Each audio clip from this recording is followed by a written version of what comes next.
cold came driving sleet, a freezing rain to blind the eyes and sap whatever bit of heat the cold had missed in its despise. The ice lay glare upon the streets, and if men counted themselves wise, then by the fire they set their feet and moved not there from their sunrise.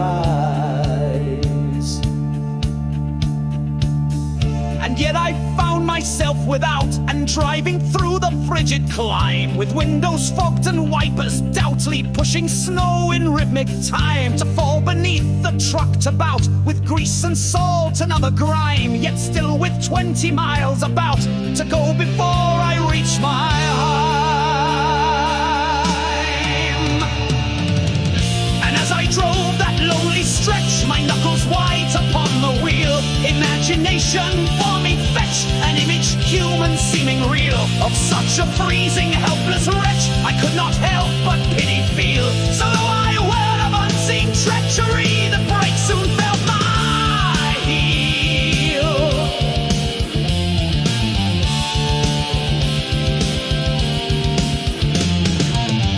The figure made no move nor twitch, it didn't even glance my way, and though the night was black as pitch, I lumbered o'er to where he stayed. Oh, my friend, need ye a hitch? I queried loudly, quoth he, nay. The voice was steady, deep in pitch, but seemed elusive in some way. I nearly left right then and there, but thought I'd leave him my 2 cents before I left him to despair in his unspoken dissonance. Sir, I said, you will not fare too long out here, no recompense I ask at all, but I won't tarry here, so will you see some sense?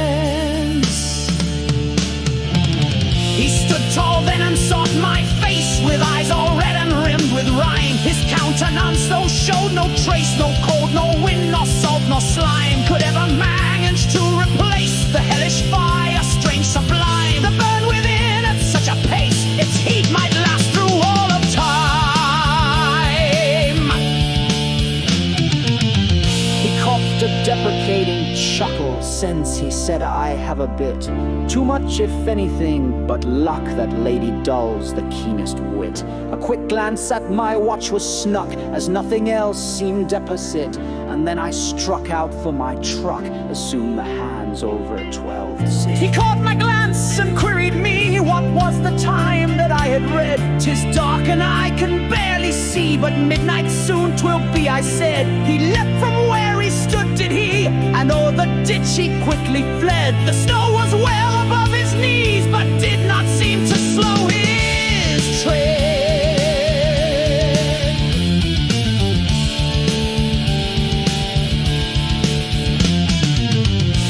Now this is strange, I whispered then, but waited not a moment more, and though this was outside my ken, along his trail I quickly tore. 'Twas only but a short ways in, I came upon a smallish tor. I was about halfway when I saw a light above and swore.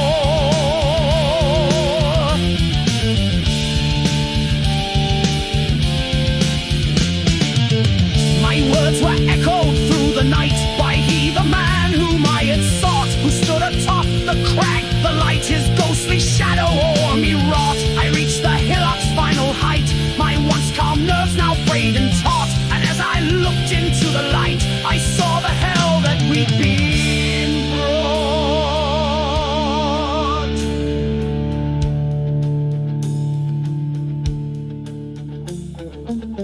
I remember well my childhood, when staring up into the sky, right at the sun, in though it could both burn and blind a human eye.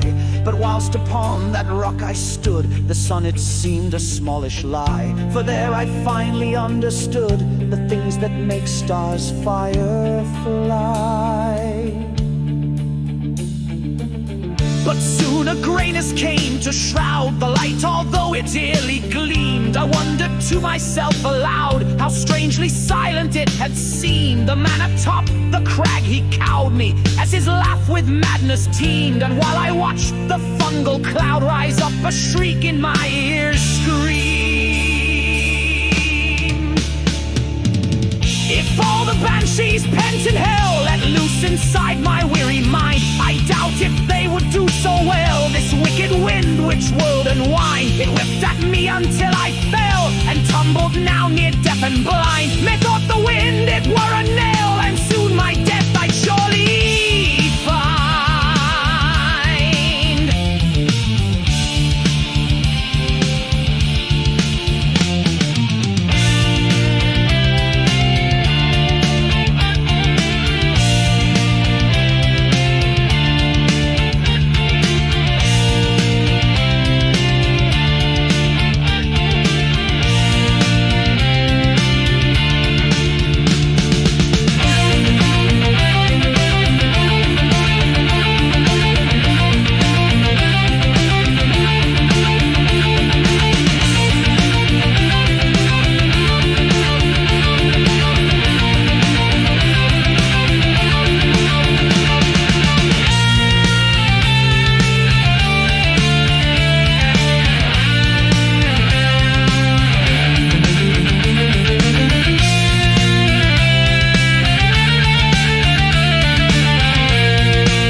Again, the night returned to black and cold. I struggled up and with some strain I wandered from the forest's fold. The blast had been my pickup's bane, and it's so young whilst I so old. I shivered whilst my spirit waned, and sat down as my soul was sold.